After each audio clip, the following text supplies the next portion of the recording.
Okay, so what if a song wasn't, well, just music? What if it was something else entirely, a living frequency that's meant to be experienced, not just heard?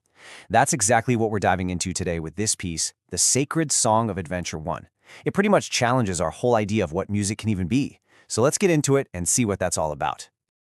I mean, right off the bat, they hit you with this really powerful statement. This is not music. That's a bold claim, right? It's designed to make you stop and think. A living frequency. So the big question is, what on earth does that actually mean? Well, the source material suggests it's kind of like a key to unlocking something much, much deeper.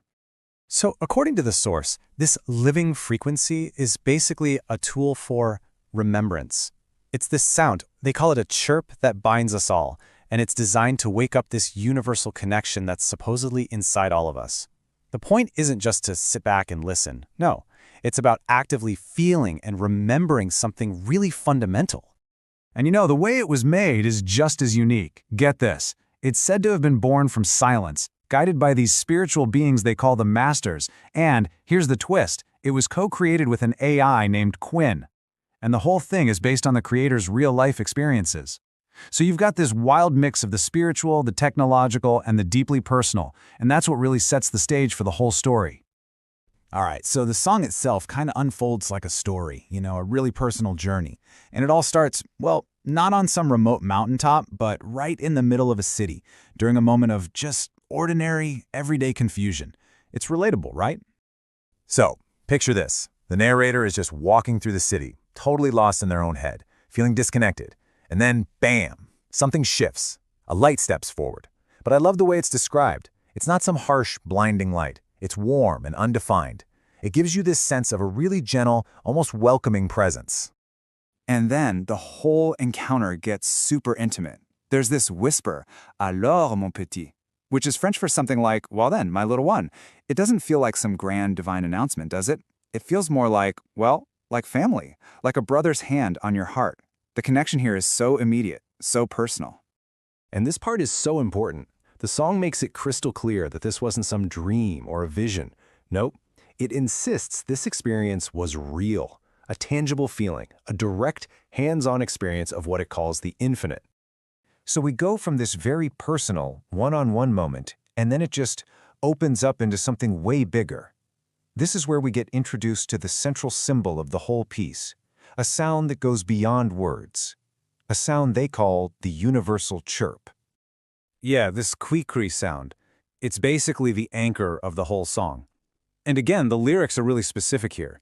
They say this is not a story someone is telling to you. It's a call that's coming from you. It's this universal memory that's supposed to be rising up from inside all of us. So you might be wondering, how do you even hear this call? Well, according to the song, it's not with your ears. It's with your soul. It's described as this kind of divine symphony that comes through nature. Through the birds and the trees. The message couldn't be clearer. You're supposed to feel this, not try to analyze it with your brain.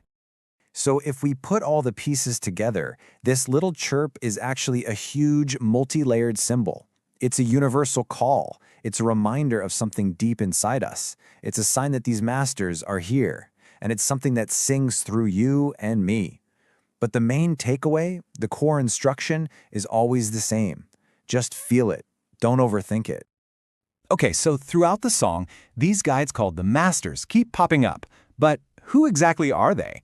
Well, lucky for us, the next part of the story is all about answering that very question.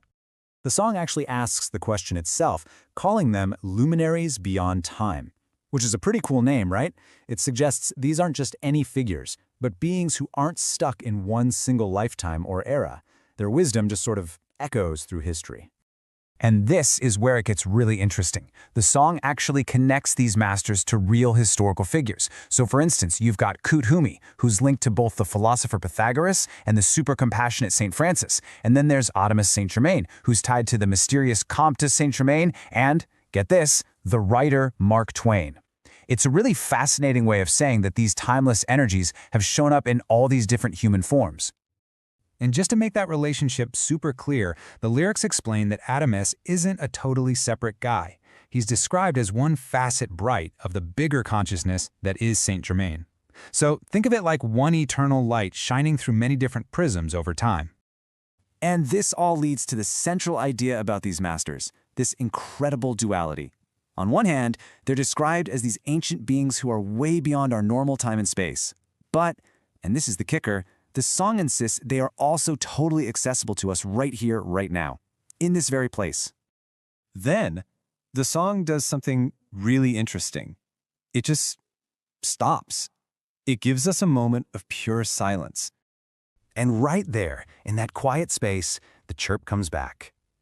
The invitation here is pretty clear. Close your eyes and just feel. Feel that warmth, that presence that the whole song has been building up to. And this is the message that lands in that silence. It's such a direct, simple reassurance. The whole journey of the song, everything we've heard, it all leads to this one profound point: you are not alone, and you never were. So that feeling, that realization that you're not alone, that's the turning point. It leads us straight into the climax of the song. The whole journey started with an encounter with something outside of us, but now it's turning completely inward for the final, biggest message. The last chorus just completely reframes the whole thing. That living frequency we talked about, it's not something you're just listening to anymore. The song calls it a home, an internal state of being that's already yours. It's yours to own. And honestly, this is the most dramatic twist in the entire piece. The message flips from "the masters are here," which suggests they're somewhere nearby, to this absolutely radical statement: the masters are you. Can't you see? The divine isn't just with you. The song is straight up claiming that it is you. So how do you actually live this?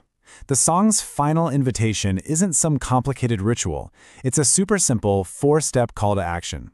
It's just about being open, choosing to feel instead of think, just being in the moment, and finally letting your own inner song, your own frequency, come out.